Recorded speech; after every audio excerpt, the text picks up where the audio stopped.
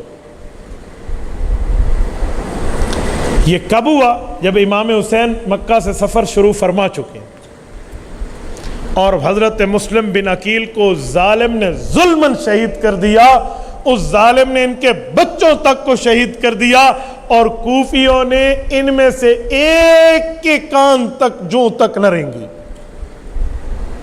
جو کل اسے عزت دے کر جامع مسجد کوفہ میں ہزاروں بندے بیعت کر رہے تھے، سب کچھ گیا۔ امام حسین جب مقام زیالہ یا مقام زبالہ اس جگہ پہ پہنچے تو انہیں اطلاع اس معاملے کی ہوئی۔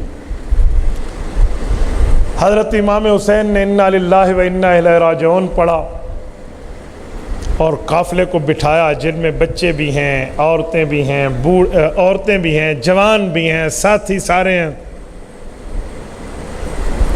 مکہ سے چلے تھے تو راستوں پہ گزرتے ہوئے ساتھ دوست احباب لوگ بھی چل پڑے تھے، تو ان سب کو کہا ہمارے ساتھ یہ معاملہ ہوا اور ہماری فیملی کا یہ مشورہ ہوا ہے اہل بیت کا کہ ہم مسلم بن عقیل کے قتل کا بدلہ لینے جائیں گے۔ آپ میں کوئی ساتھی ہمارے ساتھ سفر میں طور پہ چلا تھا تو وہ چلا جائے، جو جانا چاہتے ہیں ہماری طرف سے اجازت ہے۔ ہمارے ساتھ ہاتھ ہو گیا، ہمارے ساتھ دھوکہ ہو گیا، ہمارے ساتھ بے وفائی ہو گئی ہے۔ کچھ لوگ تھے چلے گئے، باقی وہاں ساتھ چلے۔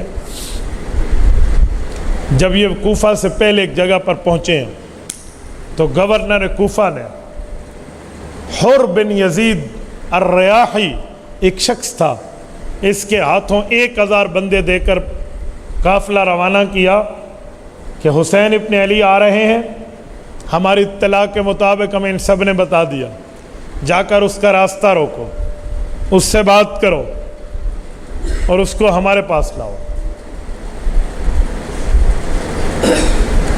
ایک جگہ پہ پہنچے ہیں تو حضرت امام حسین کی اس لشکر سے ملاقات ہوتی ہے اور وہ آ کر بتاتا ہے کہ میں آپ کا راستہ روکنے آیا ہوں، میں آپ کو آگے نہیں جانے دوں گا۔ بھئی تو کیوں آگے نہیں جانے دے گا؟ بھئی ہمیں گورنر کوفہ نے حکم کیا ہے۔ کون گورنر کوفہ کا؟ جی ابن زیاد۔ ابن زیاد کون؟ کہا وہ تو گورنر کوفہ بن چکا ہے، اور اس نے کہا ہم آپ کو آگے نہ جانے دیں، اسی کے پاس چلیں۔ غیرت حسینی اس بات کو گوارا کر سکتی تھی کہ جسے یزید تسلیم نہیں ہے، نوکروں کے چاکر اور چاکروں کی کیش کیش، اسے ابن زیاد قبول ہو؟ حضرت حسین نے انکار کیا، کہا یوں نہیں ہو سکتا، کہا میں تو ان کی دعوت پر آیا تھا، اب میرا چچیرا بھائی شہید ہو گیا ہے، چچے کا بیٹا، لہٰذا یوں نہیں ہے۔ انہوں نے کہا جی ٹھیک ہے، پھر آپ اور میں اگر آپ کوفہ نہیں جاتے تو نہ جائیں، کسی اور راستے پہ چل پڑیں، اس وقت تک ہم آپ کے ساتھ چلتے رہیں گے جب تک میرا خط ابن زیاد کو پہنچے گا نہیں اور اس کا جواب آئے گا نہیں۔ کہا جی ٹھیک ہے، لکھ کر بھیجو اسے۔ ان نے لکھ کر بھیجا۔ ابن زیاد نے 4000 آدمی دے کر عمر بن سعد کو بھیجا، جاؤ آپ نے مقابلہ کرنا ہے۔ اب 1000 پہلے ہے، 4000 بعد میں ہے، 5000 کا مقابلہ ہے اور ادھر سے 72 افراد ہے۔ توجہ رکھنا ذرا۔ جب وہ آئے، امام حسین کے ساتھ ان کی ملاقات ہوئی ہے، حضرت امام حسین نے آمد کی وجہ پوچھی ہے، بات ہوئی ہے، حال حوال ہوا ہے، تو ان لوگوں نے کہا کہ ہمیں تو اس نے بھیجا ہے یہ بات کرنے کے لیے کہ آپ یوں کیجئے، یوں کیجئے، ان کے ساتھ لڑائی کیجئے، فلاں کیجئے۔ امام حسین نے فرمایا دیکھو بات سنو، میں کوئی تمہارے لیے نہیں آیا، میں آیا ہوں ان کوفیوں کے لیے جن نے مجھے بلایا ہے۔ یہ شیش بن ربی ہے، حارث بن زید ہے، یہ زہیر بن القین ہے، اس طرح اسد بن ریاح ہے، یہ جو خطوط لکھنے والے ہیں، یہ جو کوفہ کے چودھری اور وڈیرے بنے ہوئے ہیں، میں ان کے پاس آیا ہوں۔ اگر ان کی رائے بدل گئی ہے، مجھے نہیں بلانا چاہتے تو میں واپس ہو جاتا ہوں، یا میں مسلمانوں کی کسی سرحد پہ چلا جاتا ہوں جہاد فی سبیل اللہ میں شرکت کے لیے، نہیں تو پھر یزید سے مجھے ڈائریکٹ گفتگو کرنے دو، میں اس سے خود طے کر لوں گا۔ عمر بن سعد نے کہا باتیں تو بہت اچھی ہیں، پھر آپ صبر کیجیے، ہمیں خط لکھ کر گورنر کو بتانے دیجیے۔ اس نے خط لکھا، اس نے اپنے گورنر ابن زیاد کو کہا کہ اللہ نے بڑا کرم کیا، بات ٹھنڈی ہوتی جا رہی ہے۔ یہ 3 باتیں امام حسین نے طے کی، ہمیں تو بہت اچھی لگی، اب جو فیصلہ آپ کر دیں۔ ایجنسیوں کی رپورٹ جب حکومت کو جاتی ہے نا، کہتے ہیں رپورٹ درج ہے، باقی جیسے حکمران بالا کہہ دیں. انہوں نے یہی کہا جی باقی جیسے حکمران بالا کہہ دیں. پہنچ گئی رپورٹ. ابن زیاد تاریخ میں لکھا ہے کہ بڑا خوش ہوا کہ جی بات تو بن گئی، بس ٹھیک، یزید جانے اور امام حسین جانے آپس میں طے کر لیں گے، ہماری تو درمیان میں جان چھوٹی نا. اس کے ساتھ ایک ملعون اور بیٹھا ہوا تھا اس گورنر کے ساتھ، جسے شمر ابن ذوالجوشن کہتے ہیں. اس شمر نے کہا گورنر صاحب کی گل کر دے پہ ہو، کیا کر رہے ہو؟ یہ بندہ آج تمہارے ہاتھوں سے نکل گیا، کبھی قابو میں نہیں آئے گا. یہ وہی ہے جو ولید بن عتبہ کے گورنر ہاؤس سے نکل کے آیا ہے، آج تک یزید کی حکومت کے لیے درد سر بن گیا ہے. آپ اس کے ساتھ یہاں طے کیجئے تاکہ وہ آپ کے ہاتھ میں ہاتھ دے کر بیعت کرے. باوجود کہ ابن زیاد جیسا ظالم یہ بات ماننے پر آ گیا تھا کہ میں تسلیم کر لیتا ہوں، لیکن اس وزیر نے اس کی گوٹی کو بالکل تبدیل کر کے رکھ دیا. میں یہاں مثال دینے کے لیے کہتا ہوں کہ فرعون اتنا برا نہیں تھا جتنا اس کا وزیر حامان برا تھا. جب فرعون نے حضرت موسیٰ علیہ السلام کے لیے 12 راستے دیکھے نا دریا میں، انہوں نے کہا جی بس میری بس ہو گئی ہے، اپنے گھوڑے پیچھے پھیریے اور چلیے. تو حامان وزیر نے کہا جی کی کر دے ہو، ایتے تواڈے واسطے بڑے نے، تمہارے لیے تو بنے. اس نے وزیر کا کہنا مان کے گھوڑا اندر ڈالا. قرآن کہتا ہے فغشیہم من الیم ما غشیہم، غرق ہو کے باہر نکلا. تو اس موقع پر ابن زیاد جیسا ظالم تو مان رہا تھا، لیکن شمر نے مزید گمراہ کیا. تو ابن زیاد نے کہا اچھا تجھے لڑنے کا بڑا شوق ہے، جتنے بندے مانگتے ہیں میں تمہیں دینے کے لیے تیار ہوں، جا تو جا کے لڑ لے. اس بے ایمان کے دل میں لالچ موجود تھا کہ یہ تو یزید کی حکومت کے باغی ہے، امام حسین کو اگر میں یزید کے پاس زندہ لے کر جاؤں یا قتل کر کے لے جاؤں، ہو سکتا ہے اس گورنر کی جگہ گورنری مجھے ملے. عہدوں کا لالچی، مناصب کا منہ میں لالچ للچانے والا یہ شخص اس لالچ میں ابن زیاد کہتا ہے جی ٹھیک ہے، میرے پسندیدہ آفیسر مجھے دیجئے، میں جاتا ہوں. انہوں نے کہا جی لے جاؤ. یہ لے گیا. جب یہ لانتی آیا تو جو عمر بن سعد پہلے آیا ہوا تھا نا، وہ اس کو جانتا تھا، انہوں نے اکٹھے کام کیے تھے اس کی آرمی میں. تو وہ آتے ہوئے اس نے کہا جی شمر آ رہا ہے میرے بعد، مجھے تو ابن زیاد نے سارے اختیار دے کر بھیجے تھے، اب تو خط کا جواب آنا تھا، یہ لشکر لے کر کیوں آ رہا ہے؟ تو اس نے اپنے ساتھیوں کا اب 2 باتیں، یہ اپنی کوئی منوائے گا اور نہیں منوائے گا، ہو سکتا ہے میری قتل کی سازش لے کر آ رہا ہوں. ہوا یہی تھا کہ شمر اور ابن زیاد نے آپس میں طے کیا تھا کہ جو پہلا آپ نے امیر بنا کر بھیجے اور میری نہ مانے تو ابن زیاد نے کہا مار دینا اسے. تو عمر بن سعد ڈر گیا، انہوں نے کہا یا مار دے گا یا جب یہ اس میں کیا ہے، انہوں نے کہا جو میں کہوں وہی تو نے کرنا ہے، ہٹ جا، تیری امارت سے امارت ختم، یہ لے رکا گورنر ہاؤس کا، اب میں جانوں میرا کام جانوں. یہ ظالم ہزاروں کی تعداد میں، ادھر امام حسین رضی اللہ عنہ کے لشکر سینکڑوں میں بھی نہیں ہے. یہ 9 محرم کو پہنچا ہے، 8 کی رات کو اور 9 کی صبح کو. جب بات ہوئی نا آپس میں تو انہوں نے کہا جی ہمیں بیعت چاہیے، اور وہ بھی ابن زیاد کے ہاتھ پر حضرت حسین بیعت کر دیں، نہیں تو ہم جنگ چھیڑ رہے ہیں. یہ وہ وقت تھا جب الکامل فی التاریخ میں لکھا ہے کہ امام حسین رضی اللہ عنہ 2 بار زیارت رسول کر چکے تھے. رسول پاک صلی اللہ علیہ وسلم خواب میں ملے تھے اور آپ علیہ السلام نے اشارات دیے تھے کہ حسین آپ نے ہمارے ہاں آنا ہے. اور حضرت حسین رضی اللہ عنہ نے ایک بار خواب دیکھا کہ کچھ لوگ چل رہے ہیں اور ان کے ساتھ ان کی موتیں چل رہی ہیں. تو اٹھے اور انا للہ و انا الیہ راجعون پڑھا. تو بیٹا علی الاکبر امام زین العابدین کے بڑے بھائی ہیں، انہوں نے پوچھا ابا آپ نے استرجع فرمایا انا للہ و انا الیہ راجعون پڑھا کیوں؟ فرمایا بیٹا میں نے یہ خواب دیکھا.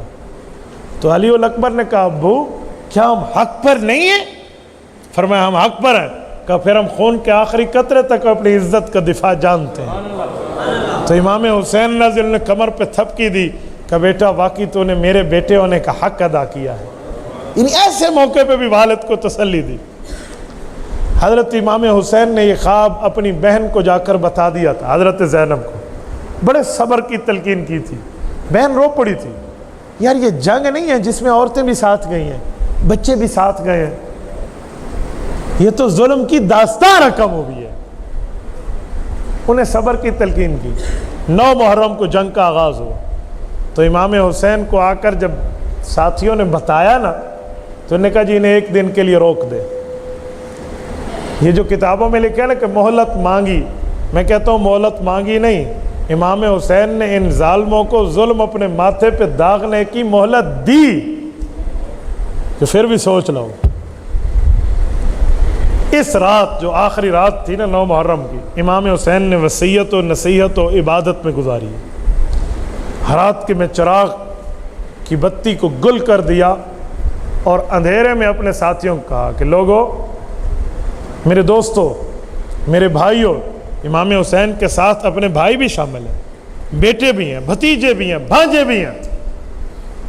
کہا تمہارے اوپر اگر اس طرح کا کوئی معاملہ آ رہا ہے تو میری وجہ سے آ رہا، تم اس دھرتی پر پیغمبر کی آل ہو، تم اس دھرتی پر اولاد علی ہو، میں چاہوں گا کہ تم واپس چلے جاؤ، تمہیں کوئی نہیں روکے گا، یہ سارا معاملہ مجھ سے ہے، یہ معاملات مجھ سے طے شدہ ہے، میں جانوں یہ جانوں ہم نمٹ لیں گے، آپ لوگ چلے جائیے۔ حضرت امام حسن کے بیٹے حضرت حسین کے بھتیجوں نے کہا چاچو آپ کیسی بات فرما رہے ہیں، ہم یہاں سے واپس جائیں، دنیا کو کیا منہ دکھائیں گے کہ چاچا کو موت کے منہ میں چھوڑ کر بھاگ آئے تھے، ہم نہیں جاتے۔ یہ بات سن کے حضرت حسین کے بھائیوں نے بھی انکار کیا، حضرت امام حسین کے بھانجوں نے بھی انکار کیا، اور مسلم بن عقیل کے بیٹوں اور بھائیوں کو امام حسین نے کہا کہ تمہارے 2 بھائی تمہارے ابو کے ساتھ شہید ہو چکے ہیں، لہذا اگر آپ بھی واپس جانا چاہتے ہیں تو چلے جائیں، ان کی بیعت کا مسئلہ مجھ سے میں نمٹ لوں گا۔ لیکن کوئی نہیں گیا، یہ وہ شیر دل جوان تھے، ان میں کوئی نہیں ہٹا۔ 10 محرم الحرام کی صبح تک کئی دن سے پانی بند ہو چکا تھا۔ آپ اندازہ لگائیں جب یہ مسئلہ حر بن یزید نے دیکھا نا، جو پہلے آ کر ملا تھا ابن زیاد کی طرف سے افسر بن کے، تو اس نے ان سب آفیسروں سے باتیں کر چکا تھا اور ان کو کہا ظالمو، بات ان کی اور یزید کی ہے، یہ پانی بند کرنے کا مطلب، یہ ان بچوں کو پیاسا کرنے کا مطلب، ان خواتین کے ہاں پانی نہ جانے کا مطلب، ظلم اور تلواروں کا کیا مطلب؟ تم نہیں جانتے اس دھرتی پہ مقدس ترین خون ہے تو ان کی رگوں میں دوڑتا ہوا ہے، تمہیں ان کی قدر و منزلت نہیں معلوم۔ لیکن ان ظالموں نے تو ظلم اپنے ماتھے پہ لکھوا لیا تھا نا، ان کی کان پہ جوں تک نہ رینگی۔ 3 بندوں کے ساتھ، اپنے بیٹے، اپنے بھائی اور خود، حر بن یزید نے گھوڑے کو ایڑ لگائی، لشکر ابن زیاد سے نکل کے لشکر حسین میں آ گیا اور امام حسین کو آ کر کہا کہ مجھے معاف کر دیں، اے قرابت پیغمبری کا واسطہ مجھے معاف کرنا، مجھے نہیں پتا تھا یہ ظالم اس اسٹیج تک آ جائیں گے، یہ آپ کے خون کے پیاسے ہو جائیں گے۔ میں نے تو سمجھا ایک معاملے میں سمجھوتے کی حد تک بات ہوگی، کوئی ایک لے دے کے حد تک کوئی معاملہ کسی نتیجے پر جا کر منتج ہوگا، لیکن یہ تو آپ کے خون کے پیاسے، عہدوں کے لالچی ہیں، لہٰذا اب میں نے اگر کوئی جرم کیا ہے آپ کو روک کے، تو میں اللہ کو گواہ بنا کے، آپ کو گواہ بنا کے اللہ سے وعدہ کرتا ہوں کہ میری لاش میں چلتا ہوا خون کا آخری قطرہ بھی بہہ جائے گا، آپ کی حفاظت کر کے جاؤں گا۔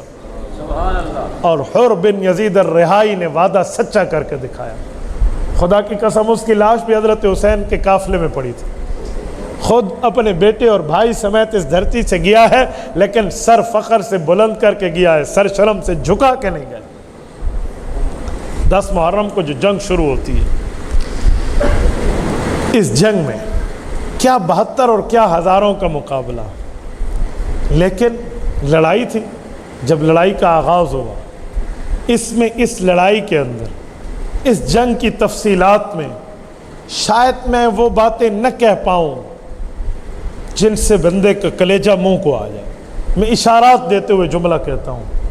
ان ظالموں نے نہ شیر خوار بچوں کو دیکھا ہے، نہ جوان سال بچوں کو دیکھا ہے، نہ جوان سال مردوں کو دیکھا ہے، نہ سفید داڑھی میں 58 سال کے حضرت امام حسین کی قرابت کو دیکھا ہے۔ یہ لڑائی ہوتی ہے ان لڑائیوں میں حضرت حسین پر جان فدا کرتے ہوئے ان کے 8 بھائی شہید ہوتے ہیں۔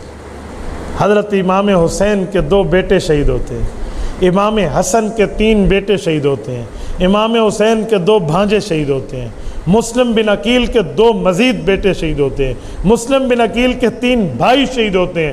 اہل بیت میں 21 یا 27 افراد، دونوں روایتیں ہیں، یہ حضرت حسین پر جان فدا کرتے ہوئے دنیا سے گئے ہیں۔ اور میرے دوستو، 72 تنوں میں حضرت علی المرتضیٰ کی اولاد میں 9 اولادیں شامل ہیں۔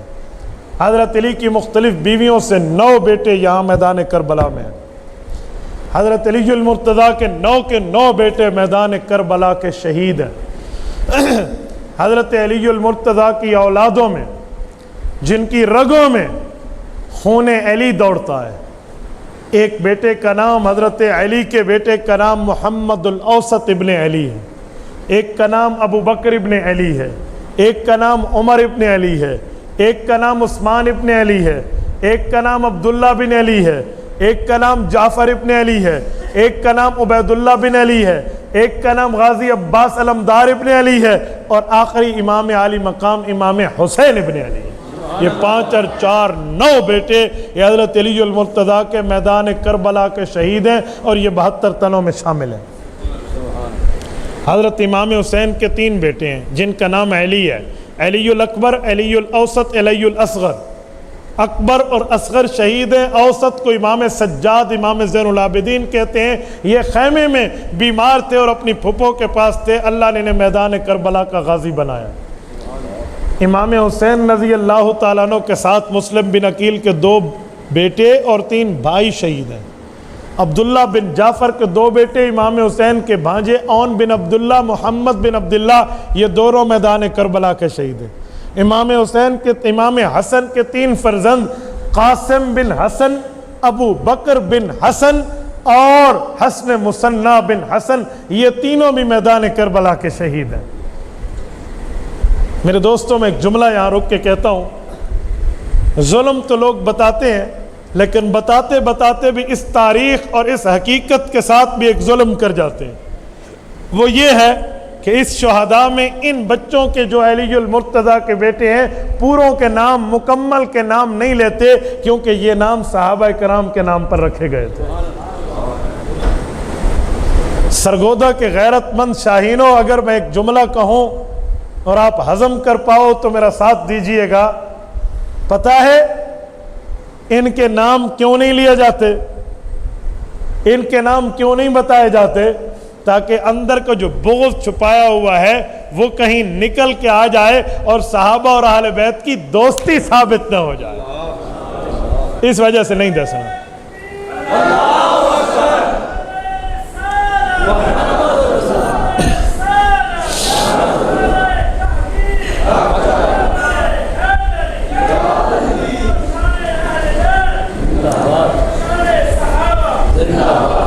بیٹا نعرہ حیدری تو 4تھے نمبر پہ ہے، آپ نے 3 نعرے تو چھوڑ دیے۔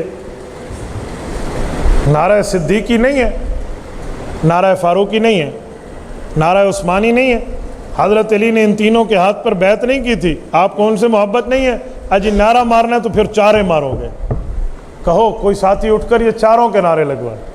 نعرہ صدیقی یا اللہ مدد ہوتا ہے جواب میں، اور 4 کے جواب میں یہی ہے۔ بولیے، اب تو نہیں بول رہے آپ؟ یہ کوئی بندہ مہمان ہے یا مسلمان ہے جلسے میں؟ ذرا دیکھو کیا مسئلہ ہے، بات کیا ہے بھائی؟ پوری بات کیجئے۔ میں نے تو اہل بیت کے ساتھ صحابہ کی بات بھی کی ہے، یہ صحابہ کے نعرے کیوں پی گیا ہے؟ دیکھیں بھائی بندہ کون ہے، اپنا ہے، مسلمان ہے، مہمان ہے۔ اجی گل کیڑی ہے؟ میں دائیں بائیں نہیں دیکھ، یا آپ نعرہ لگائیں گے بات پوری کریں گے، آدھی نہیں۔ میں آدھی ماننے والا نہیں ہوں، میں صحابہ اور اہل بیت دونوں کا حفظدار ہوں۔ نعرہ حیدری مانتا ہوں تو نعرہ خلافت راشدہ بھی مانتا ہوں۔ میں تو حضرت علی کے پاؤں کے نیچے آنے والی جوتی کے نیچے آنے والا تمغہ، اس تمغے کے نیچے لگنے والے مٹی کے ذرات کو اپنی آنکھ کا سرما مانتا ہوں۔ میں حضرت علی کو صرف ولی اللہ نہیں، سردار ولی اللہ مانتا ہوں۔ تو پھر باقیوں کے نعرے آپ کیوں پی گئے ہیں؟ اگر حضرت علی المرتضیٰ کی حضور کی ایک بیٹی ملی ہے، نعرہ حیدری ہے، تو حضور کی 2 بیٹی حضرت عثمان کو ملی ہیں، نعرہ عثمانی نہیں ہے؟ بولیے، تو پھر کہیے نعرہ صدیقی، بولیے بولیے نعرہ صدیقی، سارے نعرہ صدیقی، نعرہ فاروقی، نعرہ عثمانی، نعرہ حیدری، یہ پورے نعرے مارنا، آدھے آدھوں کی بات کیا کرتے ہو؟ یہی تو میں رو رہا ہوں کہ تاریخ میں سچ پورا بولو، یہی تو میں بات کر رہا ہوں کہ تاریخ میں سچ پورا بولیں، ہم آدھے آدھے نہیں ہیں، سراسر موم یا سنگ ہو جا، یا دو رنگی چھوڑ اور یک رنگ ہو جا۔ یہی تو میں سمجھا رہا ہوں کہ حضرت حسین ابن علی اکیلے نہیں ہیں میدان کربلا کے میرے بھائی، اجی میں پوری گل کرنی ہے، حضرت علی کے اور بیٹے بھی ہیں، ابو بکر ابن علی بھی حضرت حسین کا بھائی میدان کربلا کا شہید ہے، عمر ابن علی بھی میدان کربلا کا شہید حضرت علی کا بیٹا، عثمان ابن علی بھی میدان کربلا کا شہید حضرت علی کا بیٹا، ان کے نعرے کیوں نہیں ہیں؟ ہونی چاہیے یا نہیں ہونی چاہیے؟ بولیے۔ حضرت علی المرتضیٰ کی اولادیں یہ بھی میدان کربلا کے شہید ہیں، حضرت حسن کے اولادیں جن میں ابو بکر بن حسن، قاسم بن حسن، حسن مثنیٰ بھی شامل ہیں، یہ بھی امام حسین کے ساتھ شہید ہیں۔ میدان کربلا کے ان شہیدوں میں، شہداء میں آخری طور پہ جو شہید ہیں ان میں حضرت امام حسین ابن علی رضی اللہ عنہما ہیں۔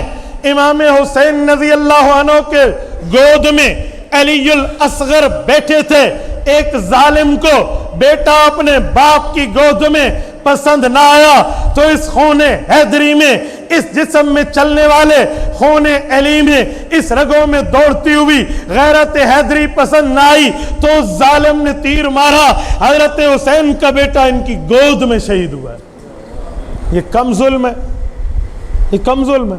مجھے بتائیے جب چھوٹے بیٹے کو اٹھا کر لے جایا گیا ہوگا، اس کی ماں رباب بنت امرأ القیس بھی موجود ہے، ان کی پھوپھو حضرت زینب بھی موجود ہے، اور ان کے بھائی جو بیمار علی الاوسط بھی موجود ہے، بتائیں ان کے دل پر کیا عالم گزرا ہوگا؟ ذرا جن کے سینوں میں باپ والا دل ہے نا، ذرا یہ اپنی اولاد کا ایک تصور لے کر تو سوچ کے دیکھیں، آج اولاد کو 100 کا بخار ہو جائے ماں باپ کی جان پر بن جاتی ہے، اور کمال شہادت ہے حضرت امام حسین کا، کمال جذبہ ہے جو ان بچوں کی لاشیں اٹھا کر بھی اپنے موقف سے 1 انچ بھی پیچھے نہیں ہٹا۔ اس 10 محرم کے دن میں ظہر کی نماز کا وقت ہے۔ اوس الکندی ایک شخص ہے، کندی کے نام سے مشہور ہے، تابعی ہیں، امام حسین کے ساتھی ہیں۔ حضرت امام حسین کو عرض کرنے لگے کہ امام حسین میرا جی چاہتا ہے میں آپ کی حفاظت کرتے ہوئے آپ کے سامنے ذبح ہو جاؤں، اور ادھر ظہر کی نماز کا وقت ہے، اور چاہتا ہوں اللہ کے دربار میں چاہوں تو آخری نماز بھی پوری کر کے جاؤں۔ امام حسین نے صلاۃ الظہر، صلاۃ الخوف، جو 1 رکعت میں آنے جانے کی ترتیب قرآن کریم میں موجود ہے، علماء سے سمجھ لینا، اس کا اعلان کیا، لیکن کسی ظالم نے کیا اس کو حیا آتی، امام حسین نے اس ٹائم نماز ادا کی۔ وہ امام حسین کی حفاظت میں اپنی گردن پر تیر لیے، جب امام حسین نے نماز شروع کی یہ حفاظت میں تھا، جب نماز ختم کی ہے یہ بندہ اللہ کے دربار میں پہنچ چکا تھا۔ یہ الکندی کی آخری یوں خواہش پوری نہیں ہوئی کہ میں نماز ادا کر سکوں، اس نے وضو کیا ہے تو اپنے خون سے کیا ہے، اس نے سجدہ کیا ہے تو اپنی گردن دے کر کیا ہے۔ میرے دوستو، سیدنا حسین ابن علی نے چلتی تلواروں میں بھی ظہر کی نماز ادا فرمائی ہے۔ اگر کربلا کے واقعوں کو 2 لفظوں میں بند کرو نا تو 2 لفظوں میں ہے۔ گھر والیوں کو آ کر امام حسین صبر کی تلقین کر رہے ہیں اور خود نماز پڑھ رہے ہیں تو سجدہ بھی نہیں گیا، پردہ بھی نہیں گیا، سجدے اور پردے میں بند واقعہ کربلا ہے۔ جو خواتین میں پردہ دکھا رہا ہے، مردوں میں سجدہ دکھا رہا ہے۔ آج جن خواتین کے پاس پردہ اور جن مردوں کے پاس سجدہ ہے، یہ واقعی حسینی ہے اور واقعی حیدری ہے، اس پر کوئی دوسری رائے نہیں ہے۔ میں حضرت حسین کی محبت کا دم بھروں اور نماز میں وضو تک بھی نہ کروں، نماز کی 1 رکعت بھی نہ پڑھوں، میں حسینی نہیں ہوں بھائی۔ حسینیت نماز کا نام ہے اور اہل بیت پردے کی پابندی کا نام ہے۔ سجدہ اور پردہ یہ 2 لفظ واقع کربلا کا ہمیں چھپا ہوا سبق پڑھا دیتے ہیں۔ حضرت امام حسین رضی اللہ تعالیٰ عنہ کے سامنے کوئی شخص آ نہ سکتا، جو سامنے آتا وہ ہٹ جاتا۔ جب شمر نے یہ دیکھا تو کہا یکبارگی سے حملہ کر دو، یہ سب نے حملہ کیا۔ سیدنا حسین رضی اللہ تعالی عنہ کو ان ظالموں نے یہاں شہید کیا ہے۔ حضرت امام حسین کے سر مبارک کو گردن اقدس سے الگ کیا ہے، اور اس کے بعد ان ظالموں نے کیا سے کیا نہیں کیا۔ ان بچوں کو، ان خواتین کو پکڑ کے ابن زیاد کی دربار میں لے گئے، گردن کو اٹھائے ہوئے ابن زیاد کی دربار میں گئے، پیچھے ان تڑپتی لاشوں کو چھوڑ کر گئے تھے۔ 7 بستی اہل غامریہ آئے، انہوں نے آ کر دوسرے دن ان کے نماز جنازہ پڑھے ہیں اور ان کی قبور کی وہاں تدفین کی ہے۔ یہ قافلہ ابن زیاد کے دربار میں آیا تو ابن زیاد کی دربار میں بہت سے لوگ تھے، ان میں ایسے بندے بھی تھے جن کو یہ نہیں پتا تھا کہ یہاں کیا ہے۔ وہاں ایک صحابی رسول انتہائی بوڑھے، ہاتھوں میں لرزہ، انتہائی ضعف اور بیماری کے عالم میں وہاں آئے تھے کہ پتہ کرنے ہمارے پیغمبر کے نانا جان کے نواسے، ان کا عالم، ان کے حالات کیا ہے، جس کا نام سیدنا زید بن ارقم رضی اللہ عنہ ہے۔ یہ بھی ابن زیاد کے دربار میں تھے۔ یکایک ایک خاک اڑی، امام حسین کے سر اقدس کو دربار میں لایا گیا، آوازوں سے شور گونج اٹھا۔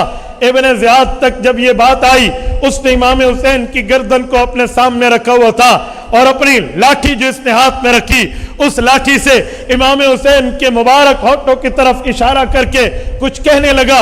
تو اس صحابی کو پتا چلا جو بڑھاپے کے عالم میں 2 بندوں کے سہارے یہاں آئے تھے، بالکل کمزور، کیا کہہ سکتے تھے، چیخ کر اس وقت ایک جملہ کہا جب ان کے بڑھاپے کی انتہا ہو چکی تھی، فرمایا ارفع قضیبک یا ظالم ولقد رأیت رسول اللہ صلی اللہ علیہ وسلم یلازمہ، اے ظالم تمہیں ظلم کر کے تمہارے کفر ظلم کی پیاس نہیں بجھی، اپنی اس چھڑی کو ان مبارک ہونٹوں سے دور کر میں نے اپنی آنکھوں سے کئی بار حضور پاک کو یہاں چومتے دیکھا ہے۔ اس قافلے کو، اس میں علی الاوسط جو بیمار ہے، امام زین العابدین، اس کے ساتھ ابن زیاد کی گفتگو ہے، طبری میں ہے، اس ظالم نے ان کو بھی قتل کرنے کا ارادہ کیا۔ حضرت زینب رضی اللہ عنہ نے اسے چیخ کر کہا کہ اے ظالم، تمہیں شرم اور حیا نہیں آتی کہ اہل بیت کی عورتوں کا رکھوالا اور کون ہوگا؟ یہ آپ نے ظلم کم کیا جو آپ نے یہ عالم کر دیا، ہمارے شیر خار تک بچے تم ظالموں نے شہید کر دیے۔ تو حضرت امام زین العابدین کو ان نے کھینچا تو ظالم کہنے لگا ابن زیاد کہ ڈر گیا ہے، یہ تو کیسا حسین کا بیٹا ہے۔ انہوں نے پھپھو سے اپنا بازو چھڑایا اور ابن زیاد کے سامنے سینہ تان کے کہا اگر رسول اللہ کی قرابت کا حیا ہے تو میری پھپھو اور میری ماں کے ساتھ کسی عزت دار بندے کو رکھوالی کے لیے بھیج دینا۔ آپ میری گردن پہ اگر تیری ظلم کی پیاس بجھتی ہے تو حسین کا بیٹا اپنا سر حاضر کر رہا ہے۔ میرے دوستو، رسول اقدس صلی اللہ علیہ وآلہ وسلم کی آل کے ساتھ ہی حال ہے، اور یہاں سے انہیں روانہ کیا ہے یزید کے دربار میں۔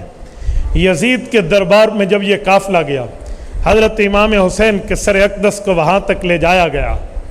میں یہ بات کرتے ہوئے خدا کی قسم جان کے رونگٹے کھڑے ہو جاتے۔ یزید کی دربار میں جب یہ قافلہ گیا اور اس سر کو رکھ دیا گیا، یزید نے شروع میں خوشی کا اظہار کیا ہے، لیکن سر حسین کو رکھا گیا، اہل بیت کی عورتیں ساتھ ہیں، حضرت حسین کی 2 معصوم بچیاں سکینہ بنت حسین، فاطمہ بنت حسین چھوٹی تھی۔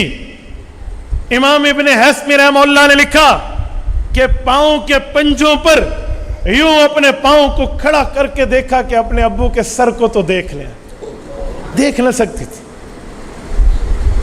پنجوں سے اپنے پاؤں سے یوں اوپر۔ آخر جب ان نے اپنے والد کے کٹے ہوئے سر کو دیکھا نا تو ایسی روئیں، بچوں کا رونا تھا، ایسی روئیں کہ یزید کے زنان خانے تک اطلاع ہوئی کہ یار دربار میں کوئی واقعہ ہوا ہے۔ یزید کی جو اس وقت بیوی تھی ہند بنت عبداللہ، کہتے ہیں اسے دوپٹہ لینے کا شاید پردے کا ہوش نہ رہا، اور اس نے کہا میں کیا سن رہی ہوں۔ وہ باہر آئی، اس نے دیکھا اہل بیت کے اس قافلے کو، اور اسے یہ معلوم ہوا کہ حضرت امام حسین کو شہید کیا گیا، تو وہ دربار میں کھلے ہوئے آئی اور اس نے کہا تیری حکومت اور حضور کے نواسے کا خون بہا دیا گیا۔ وہ یہ کیا کر دیا, کیا ظلم ہے. اس نے جب یہ بات کی, اس نے کسی سے کوئی چادر وادر لے کر بیوی کے سر پہ ڈالی, اور یزید نے کہا جی ٹھیک ہے, اچھا ہوگا, ہم بدلہ لیں گے, اللہ لعنت کرے ابن مرجانہ پہ. اس نے بس بیوی کو مطمئن کیا, اسے گھر بھیجا, لیکن اس ظالم نے جھوٹ بولا, اس نے کوئی بدلہ نہیں لیا. اہل بیت کے اس قافلے کو اس نے عورتوں کو گھر میں بھیجا. ٹھیک ہے, خواتین کی عزتیں وہاں ہوئی ہیں, لیکن کیا عزتیں, یہ عزتیں جن کے تمام مردوں کو امام حسین کے ساتھ ایک تلوار کے ساتھ سب کو شہید کر دیا گیا. ظلم کی داستان رقم ہوئی. یزید کے گھر کی عورتوں نے اپنے کنگن تک اتار کے دیے, بڑی تسلی کے ساتھ, بڑی عزت کے ساتھ ان کی آؤ بھگت کی. حضرت امام حسین رضی اللہ عنہ کے فرزند امام زین العابدین موجود ہیں. ان سے پوچھا گیا تو ان نے ایک ہی فرمایا کہ ہم اللہ کی رضا پہ راضی ہیں, لیکن ظالم اور متکبر کے لیے میرا اللہ سب سے کافی ہے, سب پہ کافی. دربار یزید میں ایک وقت یہ بھی بات آئی, حضرت حسین رضی اللہ تعالیٰ عنہ کے بیٹے امام زین العابدین گفتگو کے دوران یزید سے ایک جملہ کہا. اس نے جب کہا, کہتے ہیں ایک واقعہ لکھا ہے کہ حضرت حسین رضی اللہ عنہ کے چھوٹے بیٹے ایک تھے عبداللہ بن حسین, یہ بھی ساتھ تھے. یزید کا بھی ایک بیٹا تھا. دربار یزید میں امام حسین کے بیٹے کو یزید نے ازرو مذاق کہا, میرے بیٹے کے ساتھ کشتی کرتے ہو؟ اے اہل بیت کے شیر جل بچے نے کہا ہاں ہاں کشتی کرتا ہو, شرط یہ ہے ایک چھری میرے ہاتھ میں دو, ایک چھری اس کے ہاتھ میں دو. یہ بچوں کا جذبہ تھا. میں مقابلہ کرتا ہوں, یزید بڑا ظالم ہے. یہاں پر اس نے لفظ بولا ہے نا, وہ سانپ کا بچہ سانپ ہوتا ہے. کہاں تک بچائیں گے یہ یزیدی اپنے یزید کو, کہاں تک یہ اس کی عزت اور احترام کے نغمے ڈگمگائیں گے. یاد رکھنا ہمارا یزید سے واسطہ نہیں, ہم کل بھی حسینی تھے, ہم آج بھی حسینی ہیں, قیامت میں بھی حسینی اٹھنا چاہتے ہیں. یہ بات ذہن سے نکالنا کہ ایسی کوئی یزید دی تعریف کر دے پھر دیں.